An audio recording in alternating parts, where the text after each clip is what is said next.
Hello दोस्तों, एक बार फिर से स्वागत है आपका हमारे YouTube channel Sikar study point पर। दोस्तों, इससे पहले मैंने आपको परीक्षा वाणी का फुल मैराथन दिया हुआ है। जिन्होंने नहीं देखा है, डिस्क्रिप्शन में लिंक है, आप वहां से देख लीजिएगा।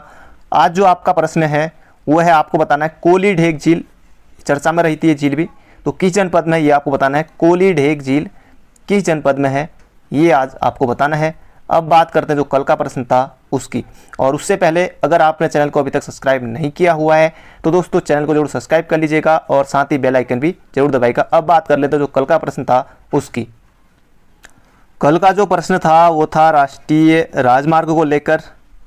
बद्रीनाथ 7 पर, केदारनाथ 107, गंगोत्री 34, यमुनोत्री 134। तो जिन्होंने, कई लोग पुराना भी बताया है कई लोगों ने, महाधन ऐश्वर्य आधन एधन ए, तो ये इसमें वृद्धि संधि जो कल का प्रश्न था। और बद्रीनाथ 7 पर, केदारनाथ 107, गंगोत्री 34, यमुनोत्री 134 और राज्य में कुल 21 ये नेशनल हाईवे ये इन्होंने बताया। शुद्ध वाक्य उसकी शंका का निवारण हो गया। समाधान तब आता जब शंका के जगह समस्या शब्द होता। पर वो जो प्रश्न उत्तर दिया गया था आयोग के अनुसार, ये मैंने बताया था। उत्तराखंड के राष्ट्रीय राजमार्ग NH58 अब 7 हो गया, ये इन्होंने सही बताया, बाकी कुछ लोग पुराने भी बता रहे हैं। NH58 जो बद्रीनाथ पहले था वो 7 पर हो गया अब। और केदारनाथ NH 109 पर था, ये यहाँ पर बताया। 107 गंगोत्री 108 पर था जो अब 34 हो गया। यमुनोत्री 94 पर था, 134 हो गया। और सबसे छोटा जो 72 था जो देहरादून में है, उसका नाम अब 307 हो गया है। तो ये भी आपको याद रखना है। तो ये भी महत्वपूर्ण है, एग्जाम में यहाँ से प्रश्न बनता है। जैसे इन्होंने ये पुराने ही बता रखे हैं, 94, 58, 109, 108 ये पुराने वाले हैं। तो आपको नया याद रखना है। अगर पुराने अनुसार आता है तो तब पुराना वाला ही चल जाएगा। लेकिन ये जो हालांकि पहले बदल गए थे 2018 में, और उसके बाद फिर भी एग्जाम में जो अभी हाल ही में जो 2021 में एग्जाम हुए थे तो उनमें भी पुराने वाले राजमार्ग पूछे गए थे। तो बद्रीनाथ 7 है, केदारनाथ 107, गंगोत्री 34, यमुनोत्री 134। अब बात करते हैं आज के महत्वपूर्ण प्रश्नों की। तो शुरुआत होगी हिंदी से, और हिंदी का प्रश्न आपके सामने, हिंदी के सारे प्रश्न। पहला प्रश्न है, इनमें से आपको बताना शुद्ध वर्तनी का चयन कीजिए।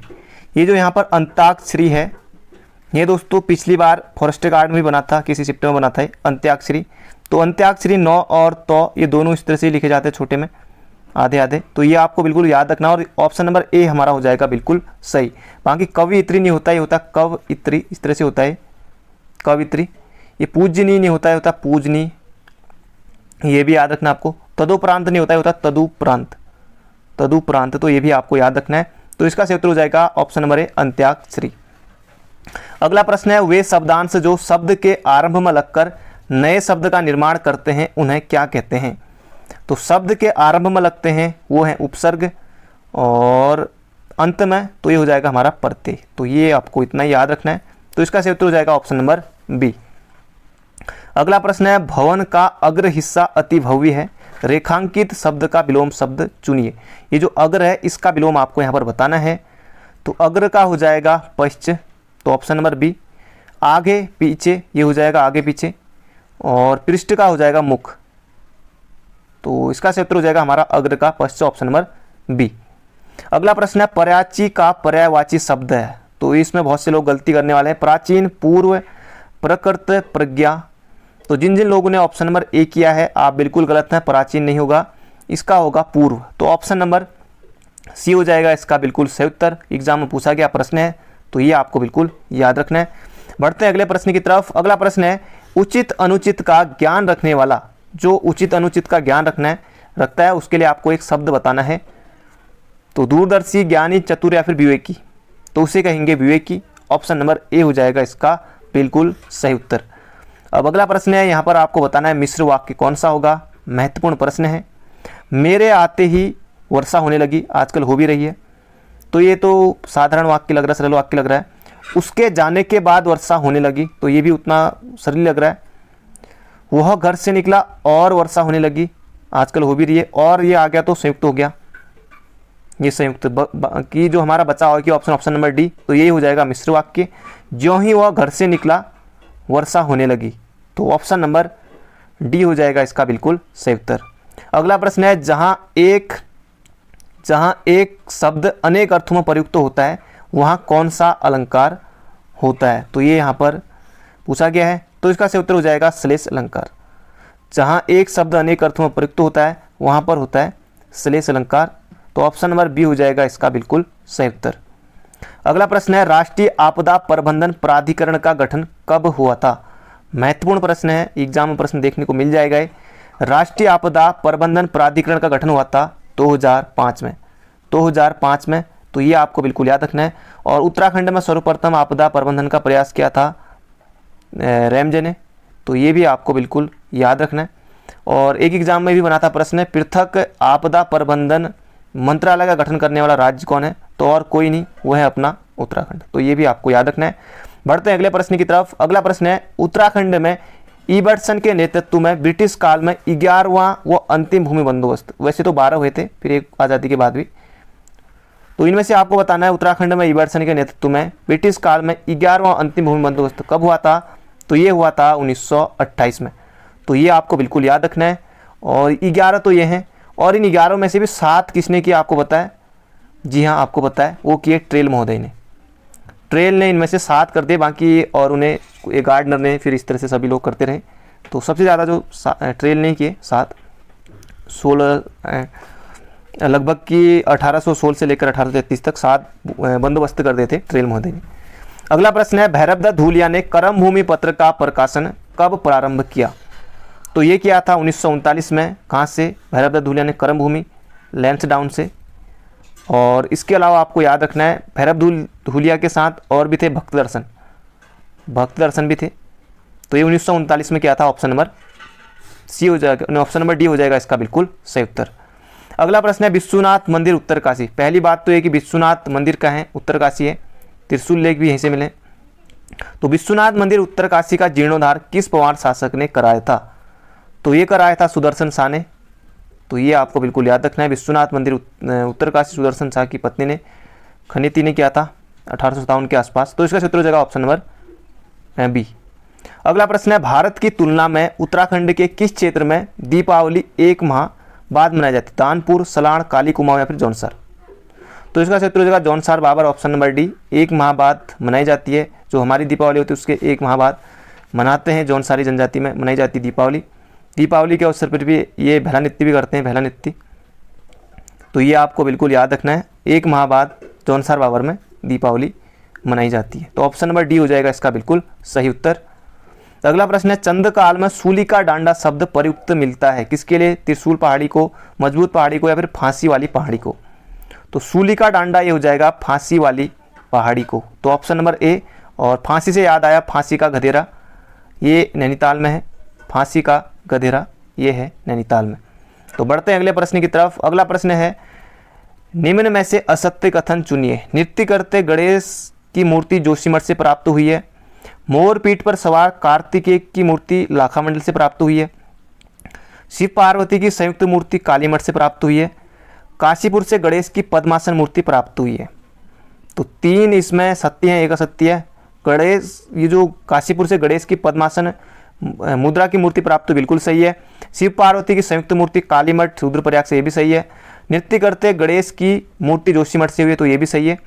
मोर पीठ पर सवार कार्तिकेय की नहीं, गणेश की मूर्ति लाखामंडल से प्राप्त हुई है, तब यहाँ पर सही होता। तो ये हो जाएगा गलत, क्योंकि यहाँ पर कार्तिकेय नहीं गणेश। अगला प्रश्न है, वर्ष 2011 की जनगणना के अनुसार उत्तराखंड की कितनी प्रतिशत जनसंख्या पर्वतीय भागों में निवास करती है?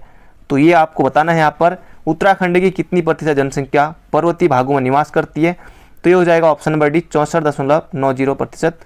तो ऑप्शन नंबर डी आपको बिल्कुल याद रखना है, 64.90%। इस तरह से याद रखें, 90 इस तरह से भी रख सकते हैं। तो ऑप्शन नंबर डी हो जाएगा इसका बिल्कुल सही उत्तर। अगला प्रश्न है, निम्नलिखित में से कौन सा ताल उत्तराखंड के रहस्य ताल के रूप में जाना जाता है? रहस्य ताल, मिष्टी ताल, नरकंकाली ताल, मायावी ताल, जो कह लीजिए। तो ये हो जाएगा रूपकुंड, ऑप्शन नंबर सी। बाकी यहाँ पर ऑप्शन है नैनीताल है, सात ताल, नौकुचा ताल, तो ये तो सब नैनीताल के ही हैं, एक ही अलग है रूपकुंड। तो ये आपको बिल्कुल याद रखना है, ऑप्शन नंबर सी। अगला प्रश्न है, उत्तराखंड राज्य की निम्नलिखित खाद्य फसलों में से सर्वाधिक क्षेत्रफल पर बोई जाने वाली फसल है? तो बोई जाने वाली फसल ये हो जाएगा गेहूँ ही है, और फिर चावल ये सब। और मक्का जो है ये वर्ष भर बो सकते हैं, पर आपको पता है कि हमारे यहाँ सिर्फ एक ही बार बोते हैं अभी खरीफ की फसल में। वैसे मक्का वर्ष भर बोई जाती है, ये भी एग्जाम में पूछा गया था। तो इसका सही उत्तर हो जाएगा ऑप्शन नंबर सी। अगला प्रश्न है, भारत में दल विहीन प्रजातंत्र किसने प्रस्तावित किया?